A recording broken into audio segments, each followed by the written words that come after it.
Hello, everyone. My name is Stanley St. Rose, and today we're going to be talking about Mother Tongue, written by Amy Tan. Now, before I go into summary analysis of this work, please remember to leave a like, subscribe, and/or comment so that the channel can continue to grow. Now, in this work by Amy Tan, we're talking about language, we're talking about English, we're talking about writing.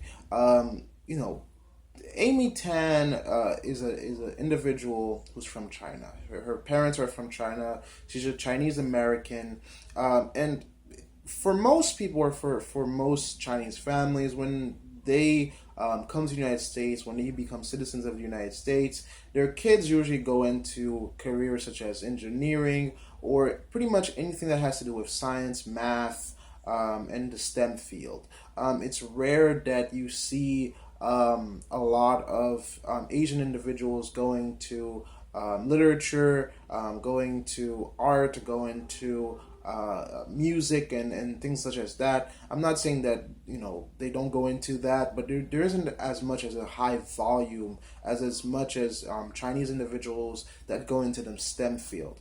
Amy Tan is one of the individuals. Is a Chinese individual that she loves literature, she loves writing, she loves language, and within this work, she talks about her culture. Pretty much what it's like to be Chinese American, how to live in America, and how language and writing plays a role into that. Within this work, we are talking about mother tongue. We talk a lot about her mother. She says a lot about her mother and how she was raised and how her mother speaks English. Now, her mother, came to the United States when she was a full adult. She already knew how to speak Chinese completely, and so she had to learn English. And it kind of seems like her language or her version of English is broken. And Amy Tan kind of goes through the work and talk to us about her journey of writing, of becoming an author, of how she is well known for her writing and for her novels, and how her mother, she speaks English. But the thing is, like, there are differences of how you get treated depending on how you speak English. A great example that I can give you from the essay is how when Amy Tan's mother goes to the supermarket, goes to a bank, or just go into any public place in America or into any public business, and she starts speaking English, and it's kind of like it sounds broken. Amy Tan even talks about the word broken when you say that somebody speaks broken English or limited language or limited English. It kind of sounds like the person is illiterate or the person is missing something, but it's not true. The person already knows how to speak a language, and when you've already learned how to speak a language, you've learned how to express yourself in that language. So Amy Tan's mother, she's from China.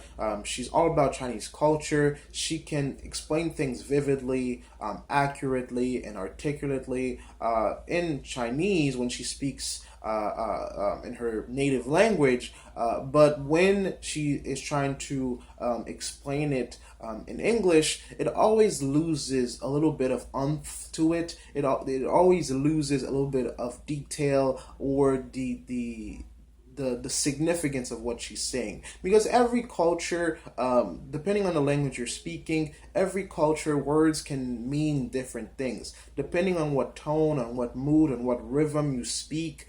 Your words can mean different things, and the passion and the detail that is depicted through your words can mean different things. And so Tan is saying that in school, she always scored on math tests. She always scored on, because math, there's only one choice. Math, 2 plus 2 is 4, right?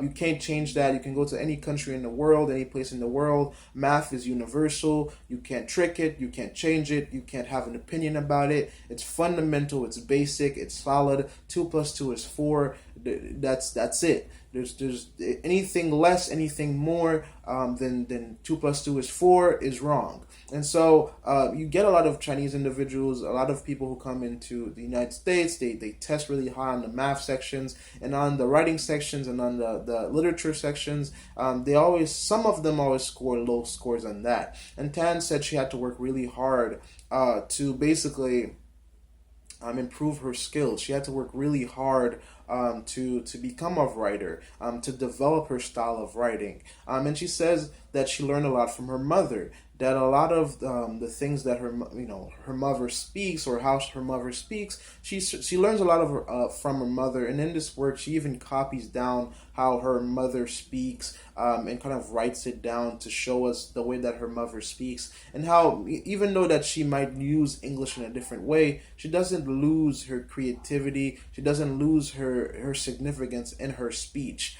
So there's a lot here when Amy Tan is talking about language. She goes into American culture, and just how some people always ask her, why don't more Chinese people go into creative writing? How come there's a lot of Asians in the STEM field, but not a lot in the arts? Now that is a tough question to answer. Most people put it on parental pressure. Most people put it on societal pressure. You can see that in places such as India and places such as China. Engineering, anything that has to do with math, anything that has to do with science and math, they're always pushed ahead rather than the arts. Asian countries, they don't really let their kids or focus on the arts. It's more towards the STEM field, and that's kind of like coming from every single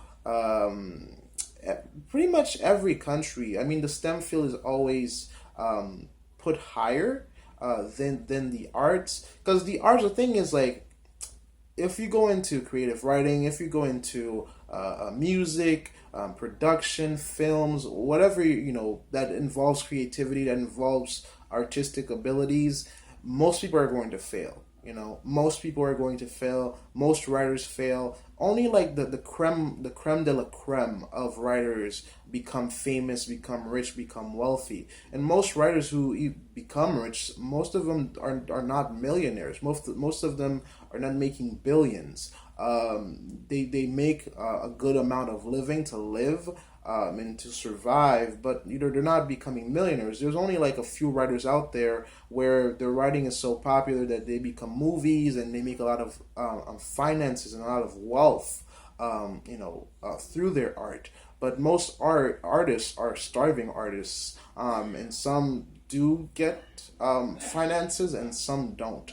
And so most people, most Asian families, this is just my own opinion and just a general idea of why that may be. Most people are more comfortable with their kids going towards the STEM field, becoming a doctor, becoming an engineer, becoming, going in that direction, because there's more security in it, and it feels like you can find a job easier in those fields. Where in the art realm, or in the art, the creativity side, if you don't make it, you don't make it. And so Amy Tan goes into all of that. She goes into just the culture, and how she wishes her mother's language, that people could understand how her mother speaks, because her mother is just more articulate in Chinese. And Amy Tan, she talks about the different forms of language, and how she has a way that she speaks to her mother, a way that she speaks with professionals, a way that she speaks to her colleagues, a way that she speaks to her husband.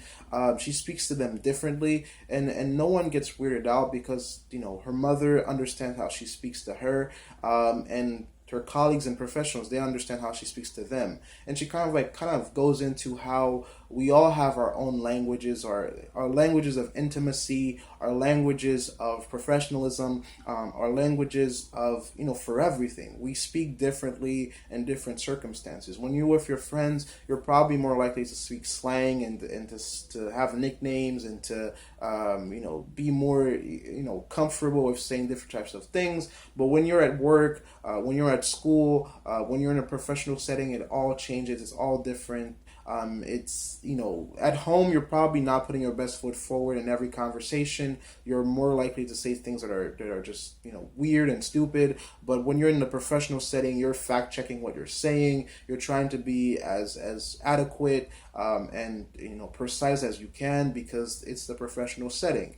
So Amy Tan, within this work, she tells us about the different forms of English and how she uses all of them. She uses the form that her mother utilizes, the kind of like broken form, which is, she has a problem with that broken form, saying that it's broken. She uses her professional voice, she uses her intimate voice. And that all goes into her writing. That's all reflected in her writing, because her mother is a big influence on her writing and or in her life. And so we kind of see her mother's views and descriptions of the world and description of China, where they come from and their culture. All of that imagery, all of that passion, all of that rhythm that her mother speaks with, that all gets reflected in Tan's writing, because her mother's a big influence in her life, and all of that influence, all of that passion that is represented in her mother's character gets also reflected into her work. So we do see mother tongue.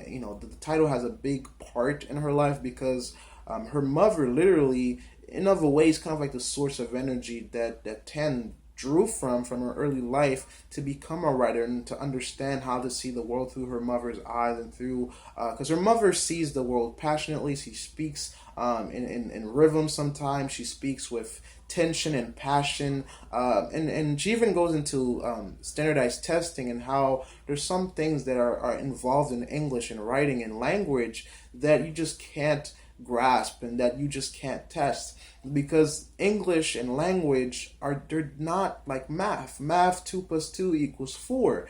English and writing and literature, there's no one way to write, there's no one way to express yourself. I mean, when you look at poetry just throws grammar out of the window.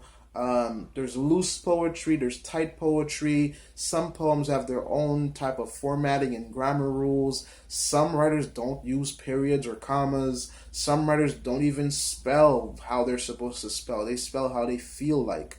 I mean, if you want an example of this, just try to read the Canterbury Tales. I mean, everything is spelled wrong in that. And I mean, it's not wrong because in the time it was written, I guess it was right, but you have to be very patient to read the Canterbury Tales, because those are just, I mean, punctuations all over the place.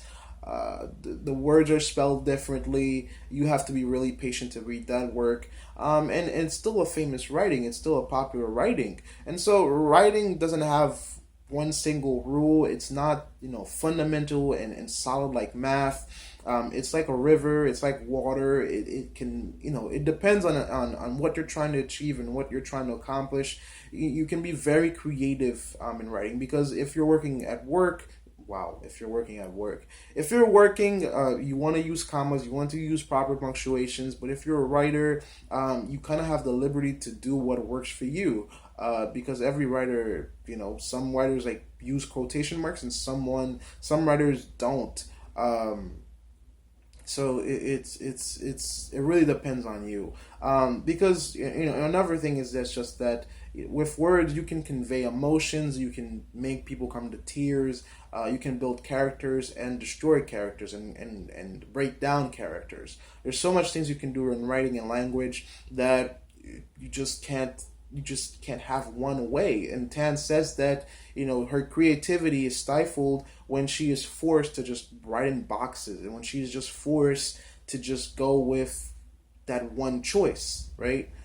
When you're a writer, you can be creative. When you speak a language, you can be creative in different ways, and sometimes people don't understand you. But Tan says there are different forms of English, and just because one form of English doesn't sound professional, that doesn't mean it's broken or limited, because she uses all of them. She uses all the forms of English that exist out there. So that's my perspective. In terms of deeper meaning on this work, and in terms of analysis and what else is here, you kind of see the role of language through family. You see the role of language on people. When Tan talks to people for her mother in terms of business, they listen to her because her language is, when she speaks English, it's clear and you can understand it. But when her mother speaks English, it sounds broken, so people don't listen to her. They give her poor service. They're not patient with her. But when if it's 10 and they can understand her, they give her better service. And so language and it's the same thing with writing. If your writing is clear and precise, more people will listen to you. More people will read what you're writing down. So words do play a huge role in how people look at you, how people talk to you, and how people get to know you. If you're a person that uses slang a lot, some people might question who you are and where you come from. If you use a lot of big words, as they say, people might automatically think that you're smart and that you're intelligent. If you're very articulate, people might think that you're a natural born leader. The way that you carry yourself, the way that you speak, the way that you write, it says a lot about your personality, who you are, where you come from, and your life experiences. Because a person who is articulate and knows how to speak to people, automatically, even if you don't show your credentials, people are going to think that you're smart and that you have a lot to bring to the table. But if you're not, and you're speaking, and it makes no sense and it's coming from nowhere, people are going to think less of you. So language and writing says a lot about you, how you speak, your education, where you are in the class system. Are you in the middle class? Are you in the upper class? Your finances. So people pay attention to how you speak, the language you use, how you use English and how you write. And so that's what Mother Tongue is about. It's pretty much Amy Tan talking about her mother, where her writing comes from, and American culture and how she fits and her family fits into it. That's my perspective on this essay, on this work. Again, there's always much more to the story. There's always much more here. This is just a summary and my perspective on the work. Please remember to leave a like, subscribe, and or comment, and I'll see you guys in the next video.